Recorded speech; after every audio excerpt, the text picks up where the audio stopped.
ਦਾ Punjab talks channel ਵੇਖ ਰਹੇ ਸਾਰੇ ਦਰਸ਼ਕਾਂ ਨੂੰ ਸਭ ਤੋਂ ਪਹਿਲਾਂ ਮੇਰੇ ਵੱਲੋਂ ਪਿਆਰ ਭਰੀ ਸਤਿ ਸ੍ਰੀ ਅਕਾਲ, ਆਦਾਬ ਤੇ ਨਮਸਕਾਰ। ਅੱਜ ਅੰਮ੍ਰਿਤਸਰ ਪਵਿੱਤਰ ਨਗਰ ਅੰਮ੍ਰਿਤਸਰ ਸਿਫਤੀ ਦਾ ਘਰ ਦੇ ਬਾਨੀ ਚੌਥੀ ਪਾਤਸ਼ਾਹੀ ਸੋਢੀ ਸੁਲਤਾਨ ਸ਼੍ਰੀ ਗੁਰੂ ਰਾਮਦਾਸ ਜੀ ਮਹਾਰਾਜ ਦਾ ਪਵਿੱਤਰ ਪਾਵਨ ਪ੍ਰਕਾਸ਼ ਉਤਸਵ ਹੈ। ਅਸੀਂ ਆਪਣੇ ਵੱਲੋਂ ਦਾ ਪੰਜਾਬ ਟਾਕਸ ਚੈਨਲ ਦੇ ਸਾਰੇ ਦਰਸ਼ਕਾਂ ਨੂੰ ਪਾਵਨ ਗੁਰਪੁਰਬ ਦੇ ਮੌਕੇ 'ਤੇ ਲੱਖ ਲੱਖ ਵਧਾਈ ਦਿੰਦੇ ਹੋਏ ਐਪੀਸੋਡ ਆਰੰਭ ਕਰਦੇ ਹਾਂ। ਗੁਰੂ ਰਾਮਦਾਸ ਜੀ ਦੀ ਸ਼ਖਸੀਅਤ ਨੂੰ ਵਾਚੀਏ ਤੇ ਬੰਦਾ ਹੈਰਾਨ ਹੋ ਜਾਂਦਾ ਹੈ। ਇੰਨੀਆਂ ਸ਼ਫਕਤਾਂ ਦੇ ਮਾਲਕ, ਇੰਨੇ ਗੁਣਾਂ ਦੇ ਮਾਲਕ, ਇੰਨੀ ਬਹੁਪੱਖੀ ਸ਼ਖਸੀਅਤ, ਇੰਨੇ ਆਸਪੈਕਟ ਕਿ ਜਿਵੇਂ ਜਿਵੇਂ ਪੜ੍ਹੀ ਜਾਓ, ਵਿਚਾਰੀ ਜਾਓ, ਉਹਨਾਂ ਦੇ ਗੁਣ ਗਾਉਣ ਨੂੰ ਹੋਰ ਚਿੱਤ ਕਰਦਾ ਹੈ। ਤਾਂ ਹੀ ਤਾਂ ਕਿਹਾ ਨਾ, ਧੰਨ ਧੰਨ ਰਾਮਦਾਸ ਗੁਰ ਜਿਨ ਸਿਰਿਆ ਤਿਨੇ ਸਵਾਰਿਆ, ਪੂਰੀ ਹੋਈ ਕਰਾਮਾਤ ਆਪ ਸਿਰਜਣਹਾਰੇ ਧਾਰਿਆ। ਗੁਰੂ ਨਾਨਕ ਦੇਵ ਜੀ ਮਹਾਰਾਜ ਵੱਲੋਂ ਪ੍ਰਾਰੰਭ ਕੀਤੇ ਗਏ ਤੀਸਰ ਪੰਥ, ਭਾਈ ਗੁਰਦਾਸ ਜੀ ਕਹਿੰਦੇ ਨਾ, ਪਹਿਲਾਂ ਹਿੰਦੂ ਅਤੇ ਮੁਸਲਮਾਨ ਦੋ ਧਰਮ ਸਨ।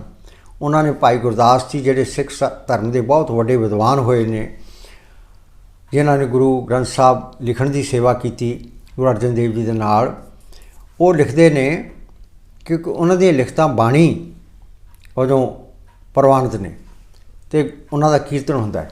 ਉਹਨਾਂ ਦੀਆਂ ਵਾਰਾਂ ਨੇ ਜ਼ਿਆਦਾ 22 ਵਾਰਾਂ। ਉਹ 'ਚ ਲਿਖਦੇ ਨੇ, ਮਾਰਿਆ ਸਿੱਕਾ ਜਗਤ ਵਿੱਚ, ਮਾਰਿਆ ਸਿੱਕਾ ਜਗਤ ਵਿੱਚ, ਨਾਨਕ ਨਿਰਮਲ ਪੰਥ ਚਲਾਇਆ। ਗੁਰੂ ਨਾਨਕ ਦੇਵ ਜੀ ਨੇ ਇੱਕ ਤੀਸਰਾ ਪੰਥ ਚਲਾਇਆ ਜਿਹਨੂੰ ਨਿਰਮਲ ਪੰਥ ਕਿਹਾ ਜਾਂਦਾ। ਬਿਨਾਂ ਕਿਸੇ ਪਖੰਡ ਦੇ, ਦੰਭ ਦੇ, ਅਡੰਬਰ ਦੇ, ਇੱਕ ਨਿਰਮਲ ਅਤੇ ਸਾਫ ਸੁਥਰਾ ਅਤੇ ਬਿਲਕੁਲ ਸਾਰੀ ਮਨੁੱਖਤਾ ਨੂੰ ਆਪਣੇ ਕੜਾਵੇ ਵਿੱਚ ਲੈਣ ਵਾਲਾ। ਕੋਈ ਵੀ ਸਿੱਖੀ ਅਸੂਲਾਂ ਦਾ ਧਾਰ ਨਹੀਂ ਹੋ ਸਕਦਾ ਬਿਨਾਂ ਆਪਣੇ ਆਪ ਜਿਹੜਾ ਦਾ ਧਰਮ ਤਬਦੀਲ ਕੀਤੇ ਦੇ।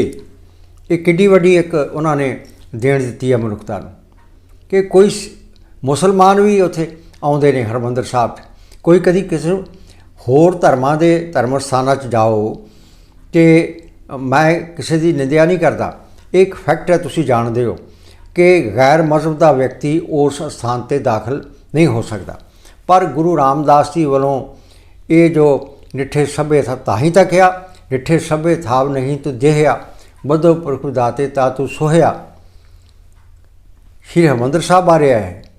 ਸ਼੍ਰੀ ਹਰਿਮੰਦਰ ਸਾਹਿਬ, ਸ਼੍ਰੀ ਅੰਮ੍ਰਿਤਸਰ ਸਾਹਿਬ ਇੱਕ ਇਹੋ ਜਿਹਾ ਪਵਿੱਤਰ ਸਥਾਨ ਗੁਰੂ ਰਾਮਦਾਸ ਸੱਚੇ ਪਾਤਸ਼ਾਹ ਨੇ ਬਣਾ ਦਿੱਤਾ ਕਿ ਇੱਥੇ ਹਰ ਮਜ਼ਹਬ ਦਾ ਬੰਦਾ, ਹਰ ਦੇਸ਼ ਦਾ ਬੰਦਾ, ਹਰ ਨਸਲ ਦਾ ਬੰਦਾ ਆਪਣੀ ਵਿਚਾਰਧਾਰਾ ਤਿਆਗੇ ਬਿਨਾਂ ਦਰਸ਼ਨ ਕਰਨ ਆ ਸਕਦਾ ਅਤੇ ਲੰਗਰ ਵਿੱਚ ਲੰਗਰ ਛਕ ਸਕਦਾ ਬਹਿ ਕੇ, ਅਤੇ ਠਹਿਰ ਸਕਦਾ ਉੱਥੇ ਸਰਾਂ ਵਿੱਚ, ਅਤੇ ਉਹਨੂੰ ਵੈਲਕਮ ਹੈ, ਜੀਵਾਂ ਹੈ। ਪੈਗਾਮ ਹੀ ਸਾਰਿਆਂ ਲਈ ਸਾਂਝਾ ਹੈ। ਤਾਂ ਗੁਰੂ ਰਾਮਦਾਸ ਸੱਚੇ ਪਾਤਸ਼ਾਹ ਦੀਆਂ ਸਿਫਤਾਂ ਜਿੰਨੀਆਂ ਕਰੀਏ ਥੋੜ੍ਹੀਆਂ ਹੈ। ਪ੍ਰਕਾਸ਼ ਪੁਰਬ ਦੇ ਸੰਬੰਧ ਵਿੱਚ ਆਓ ਗੁਰੂ ਰਾਮਦਾਸ ਸੱਚੇ ਪਾਤਸ਼ਾਹ ਦੇ ਪਰਉਪਕਾਰੀ ਜੀਵਨ, ਉਹਨਾਂ ਨੂੰ ਸੋਢੀ ਸੁਲਤਾਨ ਵੀ ਪਿਆਰ ਨਾਲ ਕਿਹਾ ਜਾਂਦਾ, ਉਹਨਾਂ ਦੇ ਜੀਵਨ ਬਾਰੇ ਕੁਝ ਚਰਚਾ ਕਰੀਏ। ਬਾਲਕ ਰਾਮਦਾਸ ਦਾ ਨਾਂ ਪਹਿਲਾਂ ਰਾਮਦਾਸ ਨਹੀਂ ਸੀ, ਪਹਿਲਾ ਨਾਂ ਸੀ ਜੇਠਾ, ਕਿਉਂਕਿ ਉਹ ਆਪਣੇ ਮਾਂ ਬਾਪ ਦੀ ਪਹਿਲੀ ਔਲਾਦ। ਆਪਾਂ ਜਾਣਦੇ ਹਾਂ, ਖਾਸ ਤੌਰ 'ਤੇ ਪਿੰਡਾਂ ਵਿੱਚ ਰਹਿਣ ਵਾਲੇ, ਕਿ ਜਿਹੜਾ ਪਹਿਲਾ ਪੁੱਤਰ ਹੁੰਦਾ ਹੈ ਉਹਨੂੰ ਜੇਠਾ ਪੁੱਤ ਕਹਿੰਦੇ ਆ, ਅਤੇ ਇਸ ਕਰਕੇ ਆਪਣੇ ਮਾਂ ਬਾਪ ਦੇ ਇਹ ਪਹਿਲੇ ਬੱਚੇ ਸਨ, ਔਲਾਦ ਸੀ ਪਹਿਲੀ, ਇਸ ਕਰਕੇ ਨਾਂ ਰੱਖਿਆ ਗਿਆ ਜੇਠਾ। ਅਤੇ ਜਨਮ ਹੋਇਆ ਇਹਨਾਂ ਦਾ ਪੰਜਾਬ ਦੀ ਰਾਜਧਾਨੀ, ਮੁਤਹਿਦਾ ਪੰਜਾਬ ਦੀ ਰਾਜਧਾਨੀ ਲਾਹੌਰ ਵਿੱਚ।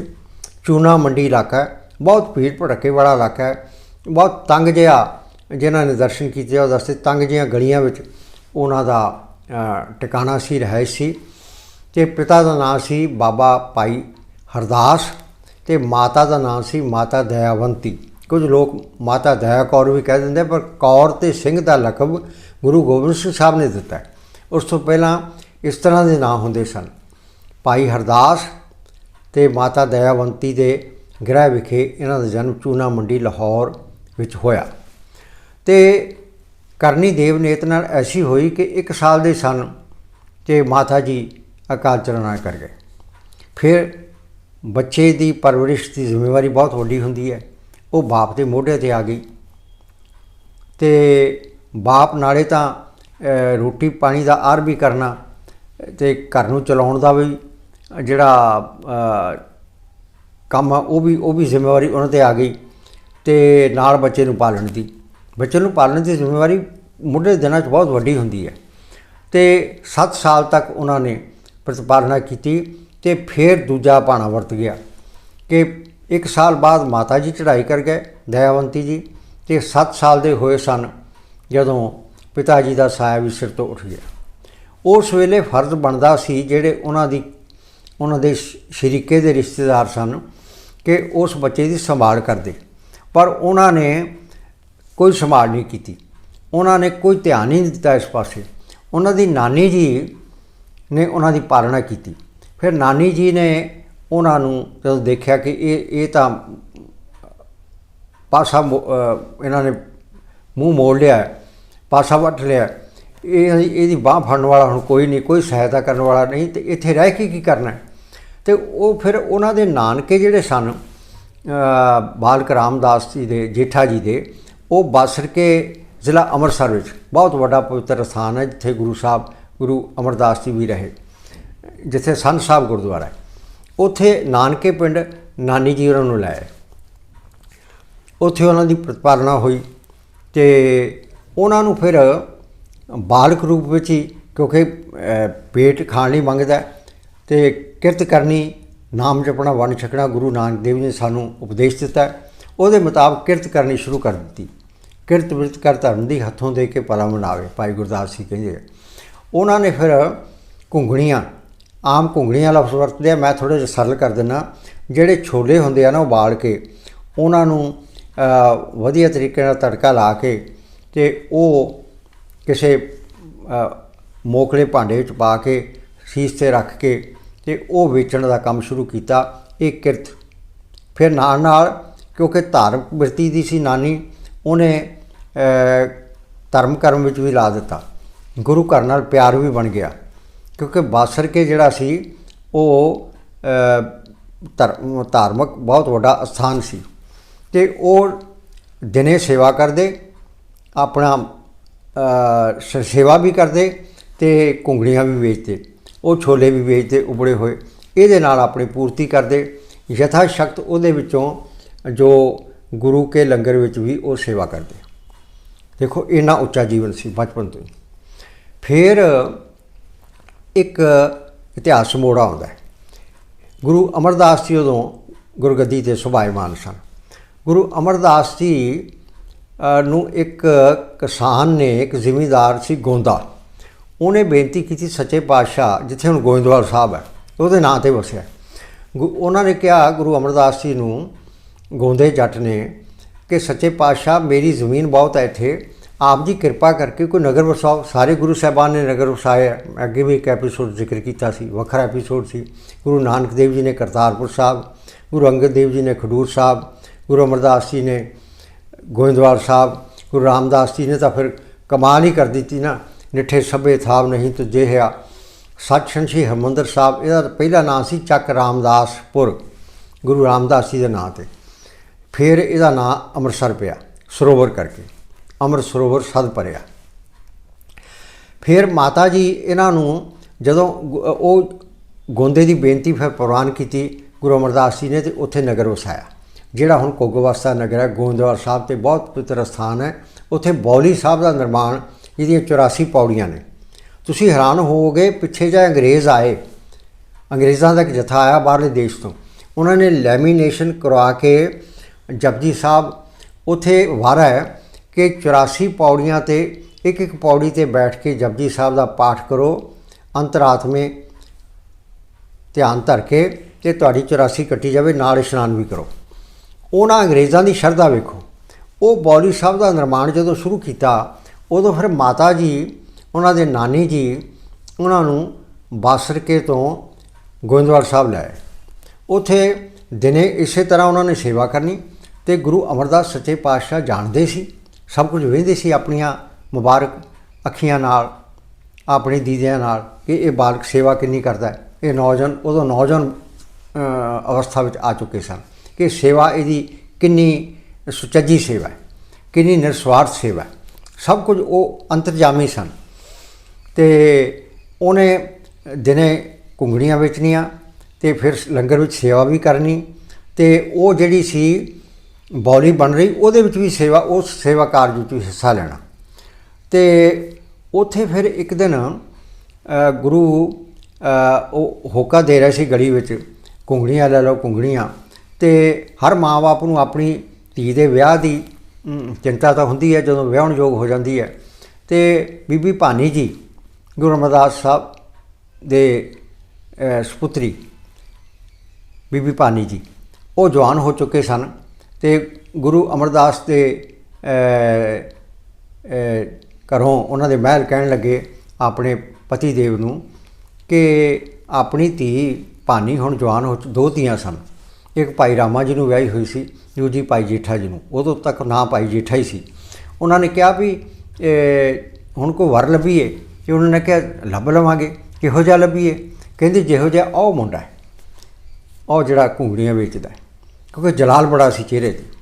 ਇਹ ਰੱਬੀ ਜਲਾਲ ਹਰ ਇੱਕ ਨੂੰ ਨਹੀਂ ਮਿਲਦਾ। ਅਤੇ ਗੁਰੂ ਅਮਰਦਾਸ ਮੁਸਕਰਾ ਪਏ ਅਤੇ ਕਹਿਣ ਲੱਗੇ, ਮੁੱਖੋਂ ਬਚਨ ਉਹਨਾਂ ਨੇ ਜੋ ਅਲਾਇਆ ਫਰਮਾਇਆ, ਕਹਿਣ ਲੱਗੇ ਭਲੀਏ ਲੋਕੇ ਇਹਦੇ ਵਰਗਾ ਤਾਂ ਇਹੀ ਹੈ।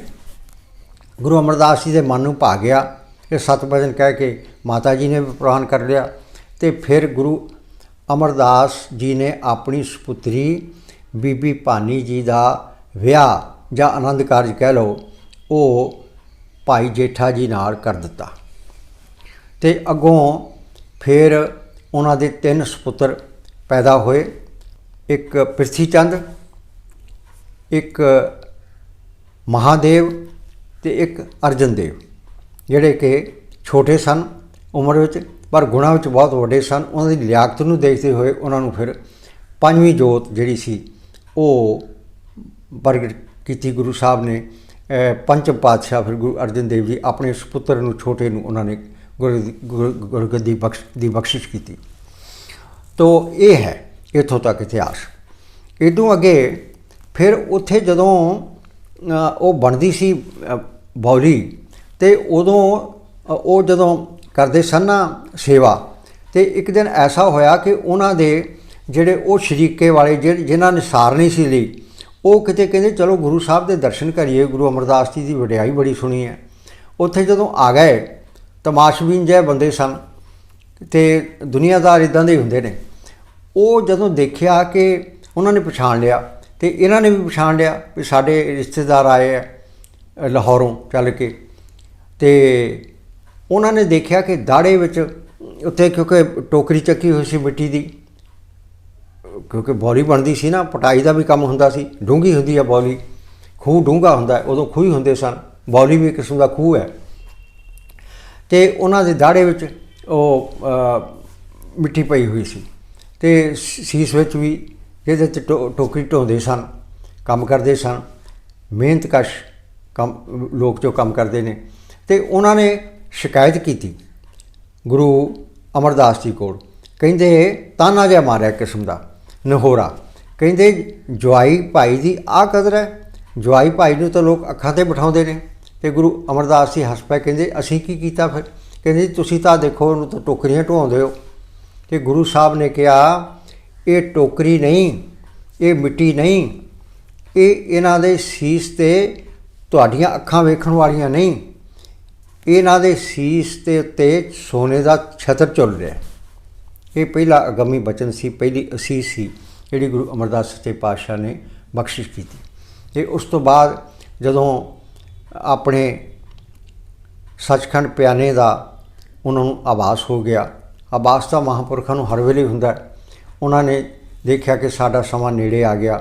ਉਹਨਾਂ ਨੇ ਫਿਰ ਪਹਿਲਾਂ ਪ੍ਰੀਖਿਆ ਲਈ, ਐਵੇਂ ਨਹੀਂ ਗੁਰਗੱਦੀ ਦਿੱਤੀ, ਥੜੇ ਬਣਾਉਣ ਦਾ ਤੁਸੀਂ ਜਾਣਦੇ ਹੋ, ਥੜੇ ਬਣਾਓ ਆਪਣੇ ਦੋਨੇ ਜਵਾਈਆਂ ਨੂੰ।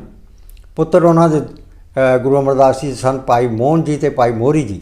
ਉਹ ਗੁਰਗੱਦੀ 'ਚ ਇੰਟਰਸਟਡ ਨਹੀਂ ਸਨ, ਉਹ ਸੰਤਾਂ ਮਹਾਂਪੁਰਖਾਂ ਦੀ ਸੰਗਤ ਵਿੱਚ ਹੀ ਨਾਮ ਬਾਣੀ ਵਿੱਚ ਮਸਤ ਰਹਿੰਦੇ ਸਨ ਅਤੇ ਅਲੱਗ ਥਲੱਗ ਰਹਿੰਦੇ ਸਨ। ਉਹਨਾਂ ਨੇ ਕੋਈ ਗੁਰਗੱਦੀ ਦੇ ਉੱਤੇ ਵਾਵੇਲਾ ਨਹੀਂ ਖੜ੍ਹਾ ਕੀਤਾ। ਉਹਨਾਂ ਨੇ ਕਿਹਾ ਜਿਵੇਂ ਪਿਤਾ ਜੀ ਦੀ ਮਰਜ਼ੀ ਹੈ, ਪਿਤਾ ਗੁਰੂ ਜਿਵੇਂ ਚਾਹੁਣ।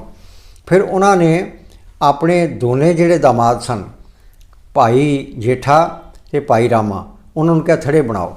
ਥੜੇ ਬਣਾਏ ਦੋਨਾਂ ਨੇ। ਉਹਨਾਂ ਨੇ ਕਿਹਾ ਢਾਹ ਦਿਓ, ਨਹੀਂ ਚੰਗੇ ਬਣੇ।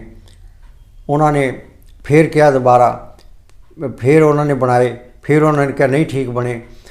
ਤੀਸਰੀ ਵਾਰੀ ਰਾਮਾ ਜੀ ਕਹਿਣ ਲੱਗੇ ਜੀ ਮੈਂ ਇਹ ਤੋਂ ਵੱਧ ਨਹੀਂ ਹੋਰ ਕੰਮ ਕਰ ਸਕਦਾ, ਤੁਸੀਂ ਜਾਣ ਬੁੱਝ ਕੇ ਕਹੀ ਜਾਂਦੇ ਹੋ, ਜਾਂ ਭਾਣਾ ਨਹੀਂ ਮੰਨਿਆ।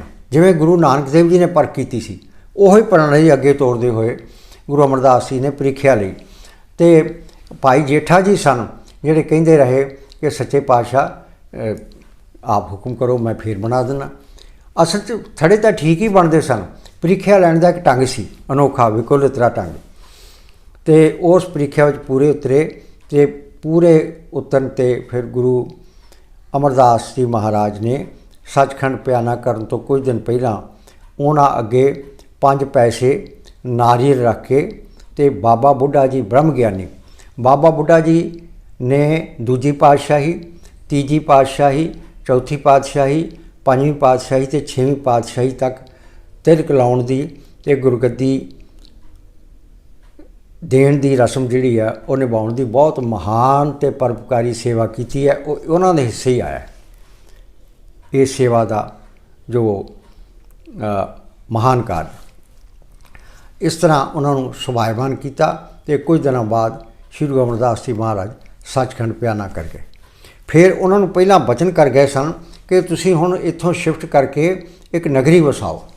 ਉਹ ਨਗਰੀ ਫਿਰ ਜ਼ਮੀਨ ਵੇਖਦੇ ਵੇਖਦੇ ਤੁੰਗ ਪਿੰਡ ਦੀ ਜ਼ਮੀਨ ਸੀ।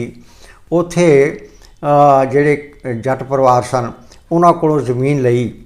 ਪਹਿਲਾਂ ਤਾਂ ਉਹਨਾਂ ਨਾਂਹ ਨੁੱਕਰ ਕੀਤੀ, ਫਿਰ ਉਹਨਾਂ ਨੇ ਜ਼ਮੀਨ 700 ਰੁਪਏ ਦੇ ਕੇ ਉਸ ਸਮੇਂ ਦੇ ਉਹ ਜ਼ਮੀਨ ਖਰੀਦੀ। ਅਤੇ ਕੁਝ ਜ਼ਮੀਨ ਇੱਕ ਹੋਰ ਜ਼ਿਮੀਂਦਾਰ ਸੀ ਲਾਹੌਰ ਦਾ, ਉਹਨੇ ਆ ਕੇ ਉਸ ਤਰ੍ਹਾਂ ਹੀ ਸੇਵਾ ਭਾਵਨਾ ਨਾਲ ਦਿੱਤੀ। ਉੱਥੇ ਇੱਕ ਕੁੰਡ ਸੀ ਜਲ ਦਾ। ਉਸ ਕੁੰਡ ਜਿਹਨੂੰ ਹੁਣ ਆਪਾਂ ਸੱਚਖੰਡ ਸ਼੍ਰੀ ਹਰਿਮੰਦਰ ਸਾਹਿਬ ਦਾ ਸਰੋਵਰ ਸਾਹਿਬ ਕਹਿੰਦੇ ਹਾਂ, ਉਹਦੀ ਸੇਵਾ ਪਹਿਲਾਂ ਗੁਰੂ ਰਾਮਦਾਸ ਜੀ, ਫਿਰ ਉਹਨਾਂ ਦਾ ਨਾਂ ਰੱਖ ਦਿੱਤਾ ਗੁਰੂ ਅਮਰਦਾਸ ਜੀ ਆਪ ਹੀ ਰੱਖ ਗਏ ਸਨ ਰਾਮਦਾਸ। ਅੱਜ ਤੋਂ ਇਹਨਾਂ ਦਾ ਨਾਂ ਗੁਰੂ ਰਾਮਦਾਸ, ਚੌਥੀ ਪਾਤਸ਼ਾਹੀ। ਗੁਰੂ ਰਾਮਦਾਸ ਸੱਚੇ ਪਾਤਸ਼ਾਹ ਨੇ ਫਿਰ ਉਹ ਜਿਹੜਾ ਸੀ ਕੁੰਡ ਉਹਨੂੰ ਮੋਕਲਾ ਕਰਨ ਦਾ ਕੰਮ ਸ਼ੁਰੂ ਕੀਤਾ। ਇਸ ਕੰਮ ਲਈ ਸੰਗਤਾਂ ਬਹੁਤ ਉਮਾਦ ਅਤੇ ਉਤਸ਼ਾਹ ਨਾਲ ਜੁਟ ਗਈਆਂ ਅਤੇ 3 ਗੁਰਸਿੱਖਾਂ ਦੀ, ਮਹਾਨ ਗੁਰਸਿੱਖਾਂ ਦੀ ਡਿਊਟੀ ਕੰਮ ਦੀ ਨਿਗਰਾਨੀ ਲਈ ਲਾਈ। ਹਰਿਮੰਦਰ ਸਾਹਿਬ ਦੇ ਪਹਿਲੇ ਹੈੱਡ ਗ੍ਰੰਥੀ ਜਿਹੜੇ ਬਾਅਦ ਵਿੱਚ ਗੁਰੂ ਅਰਜਨ ਦੇਵ ਜੀ ਨੇ ਨਿਯੁਕਤ ਕੀਤੇ, ਬਾਬਾ ਬੁੱਢਾ ਜੀ ਬ੍ਰਹਮ ਗਿਆਨੀ, ਭਾਈ ਸਾਲੋ ਜੀ, ਭਾਈ ਬਹਿਲੋ ਜੀ ਬ੍ਰਹਮ ਗਿਆਨੀ, ਬਾਬਾ ਬੁੱਢਾ ਜੀ, ਭਾਈ ਬਹਿਲੋ ਜੀ ਅਤੇ ਭਾਈ ਗੁਰਦਾਸ ਜੀ, ਇਹਨਾਂ ਤਿੰਨਾਂ ਦੀ। ਬ੍ਰਹਮ ਗਿਆਨੀ ਬਾਬਾ ਬੁੱਢਾ ਜੀ 3 ਬੇਰੀਆਂ ਥੱਲੇ, ਜਿਹੜੀਆਂ 3 ਬੇਰੀਆਂ ਦੇ ਤੁਸੀਂ ਦਰਸ਼ਨ ਕਰਦੇ ਹੋ, ਹਰ ਸਿੱਖ ਦਰਸ਼ਨ ਕਰਦਾ, ਦੁੱਖ ਭੰਜਨੀ ਬੇਰੀ, ਲਾਚੀ ਬੇਰੀ ਅਤੇ ਬੇਰ ਬਾਬਾ ਬੁੱਢਾ ਸਾਹਿਬ, ਉਹਨਾਂ ਦੇ ਥੱਲੇ ਬੈਠ ਕੇ ਉਹ ਜਿਵੇਂ ਜਿਵੇਂ ਸੂਰਜ ਢਲਦਾ ਸੀ ਉਹ ਨਿਗਰਾਨੀ ਕਰਦੇ ਸਨ। ਇਸ ਕਰਕੇ ਹਰ ਸਿੱਖ ਦਾ ਸੀਸ ਉਹਨਾਂ ਬੇਰੀਆਂ ਅੱਗੇ ਝੁਕਦਾ। ਇਹ ਕੋਈ ਰਸਮ ਨਹੀਂ, ਇਹ ਉਹ ਉੱਥੇ ਕੀਤੇ ਹੋਏ ਤਪ ਅਤੇ ਤਿਆਗ ਅਤੇ ਘਾਲਣਾ ਨੂੰ ਨਮਸਕਾਰ ਹੈ।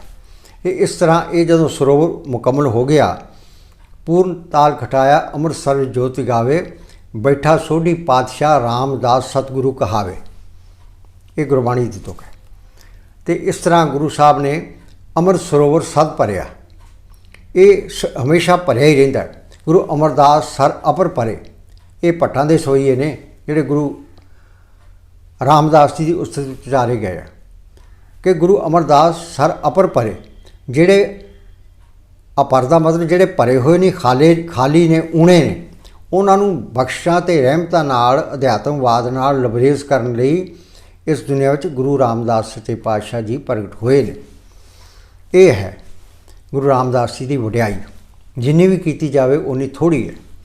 ਫਿਰ ਗੁਰੂ ਅਰਜਨ ਦੇਵ ਜੀ ਨੇ ਇੱਕ ਅਲੌਕਿਕ ਕ੍ਰਿਸ਼ਮਾ ਕੀਤਾ। ਉਹਨਾਂ ਨੇ ਫਿਰ ਵਿੱਚ ਪੂਰਨ ਤਾਲ ਘਟਾਇਆ ਅੰਮ੍ਰਿਤਸਰ ਜੋਤ ਜਗਾਵੇ। ਉਹਨਾਂ ਨੇ ਪਹਿਲਾਂ ਇਸ ਸ਼ਹਿਰ ਦਾ ਨਾਂ ਰੱਖਿਆ ਗਿਆ ਚੱਕ ਰਾਮਦਾਸ, ਗੁਰੂ ਰਾਮਦਾਸ ਜੀ ਦੇ ਨਾਂ 'ਤੇ। फिर गुरु अर्जन देव जी ने इसदा नाम अमृतसर साहब रखिया, क्योंकि अमृत सरोवर बन गया सी। अमृत सरोवर सद भरिया तो अमृतसर नाम हुण प्रसिद्ध है कुल दुनिया में। सिखां लई सब तो वड्डा, मैं समझदा पूरी मनुखता लई सब तो वड्डा जे कोई केंद्र है अध्यात्मवाद का तो जीवन पंध नूं सफला करन दा, कि दर्शन भेट तो होत निहाल, दर्शन करके मन गदगद हो जाता है। 1 लाख तो वध संगत रोज़ लंगर छकदी है। ये गुरु रामदास साहब की वडियाई है। गुरु रामदास जी गुरगद्दी ते सुभायमान होने के बावजूद भी इन्नी सेवा करते, रात नूं लंगर चैक करते, सारा लंगर की सेवा आप करते, हथीं बर्तन मांजते ते संगतां दे जोड़े झाड़ते ते दरियां विछाउण तक सेवा करते। ये नहीं भी मैं हुण गुरगद्दी ते विराजमान हो गया। इन्नी निमरता। उन्हां दे नेत्र कहंदे हर वेले सजल रहिंदे सन। नेत्रां विच वैराग दे जिहड़े अथरू नहीं कह सकते, जल, रूहानी जल, वो हमेशा रहिंदा सी। ये कोई जिहड़ा सी उसनूं महसूस करदा सी।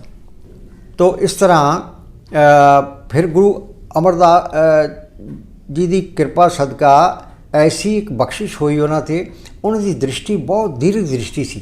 जदों उन्होंने शहर वसाया, देखो सोच किड्डी लंबी है।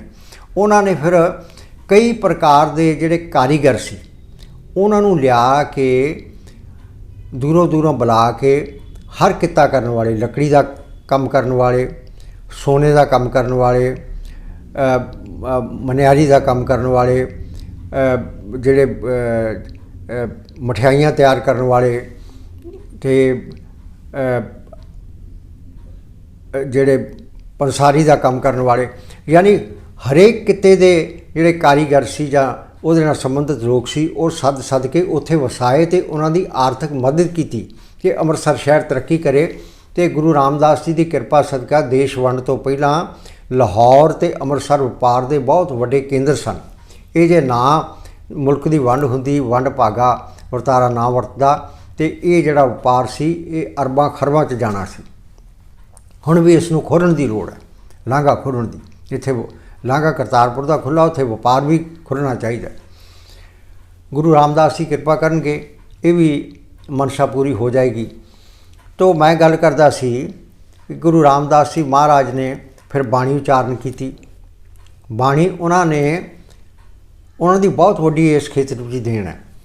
सारी बाणी 31 रागां विच है। कुछ राग तो उन्होंने होर जिहड़े पहले सन वो लए, 13 नवे रागां विच उन्होंने बाणी उचारण की। कुल 30 रागां विच गुरु रामदास सच्चे पातशाह जी बाणी गुरु ग्रंथ साहिब शोभायमान है। एक भारतीय संगीत नूं होर उन्हां दी बहुत वड्डी देन है। पूरे भारत विच पड़ताल गायकी का कोई प्रचलन नहीं। पड़ताल, परत ताल, यानी ताल बदल बदल के शब्द, जिवें हैगा थिर कर बैसो हरजन प्यारे, ये 3 ताल च शुरू किया, फिर यक ताल 1 ताल च आ गया, फिर आड़ा चौताल च आ गया, फिर फरोदस च आ गया, फिर दीप चंदी च आ गया, रूपक ताल च आ गया, फिर समाप्ति उस ताल च होनी है। इनू कहते परत ताल या पड़ताल बन गया तो शब्द। ये पड़ताल गाउणी बहुत औखी है। इस करके भारतीय शास्त्रीय संगीत विच ना नॉर्थ विच ना साउथ विच किते भी एक प्रचलन इहदे गायन का नहीं है। ये एडी वड्डी दात गुरु रामदास सोढ़ी सुल्तान ने बख्शिश की सिख पंथ नूं। सानू ये दात नूं संभालण दी लोड़ है। रागी सिंह हुण इहनूं वसारदे जा रहे हैं, पर कुछ हैन गुणी जन जिहड़े अभ्यास करके ये पड़ताल गाउंदे ने। पड़ताल गायन का एक अपना ही महत्व है। तो सब तो वध पड़तालां जिहड़ियां गुरु ग्रंथ साहिब होर गुरु साहिबान ने भी उचारण कीतियां, सब तो वध पड़तालां गुरु रामदास जी महाराज वल्लों उचारण की बाणी दियां गुरु ग्रंथ साहिब दर्ज ने। गुरु रामदास जी निमरता के पुंज सन। उन्हां दा दाड़ा बहुत वड्डा सी, शख्सियत बड़ी मनमोहनी सी। जदों बाबा श्री चंद जी गुरु नानक देव जी के वड्डे सपुत्र उदासी संप्रदाय के मुखी एक बारी दर्शनां लई आए, तो उन्होंने फिर ये कहा, जदों मेल मिलाप होया, बचन विलास होए, प्रसादा पानी छकिया, उस तो बाद रमज की गल है। रमज की गल महापुरख करते हैं तो महापुरख ही उसका जवाब देंगे ने। उन्होंने कहा, रामदास जी थोड़ा दाड़ा बड़ा लंबा है।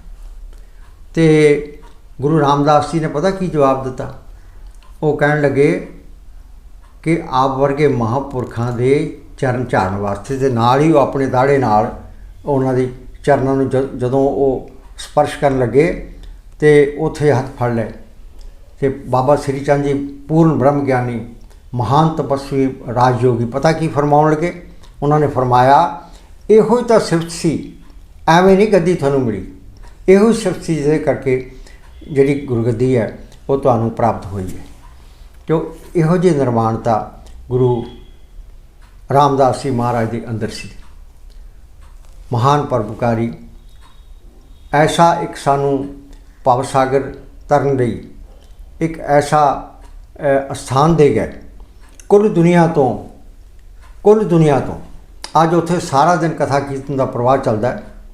ਅਤੇ ਗੁਰੂ ਰਾਮਦਾਸ ਜੀ ਦੇ ਗੁਰਪੁਰਬ ਨੂੰ ਹਰ ਸਾਲ ਮੈਂ ਬਚਪਨ ਤੋਂ ਦੇਖਦਾ ਆ ਰਿਹਾ, ਗੁਰਪੁਰਬ ਤੋਂ ਪਹਿਲੀ ਰਾਤ ਰਾਗਾਂ ਦੇ ਆਧਾਰਿਤ ਕੀਰਤਨ ਦਰਬਾਰ ਹੁੰਦਾ ਹੈ, ਜਿਹਦੇ ਵਿੱਚ ਉੱਚ ਕੋਟੀ ਦੇ ਰਾਗੀ ਜਿੱਥੇ ਗੁਰਬਾਣੀ ਦਾ ਰਾਗਾਂ ਮੁਤਾਬਕ ਗਾਇਨ ਕਰਦੇ ਨੇ।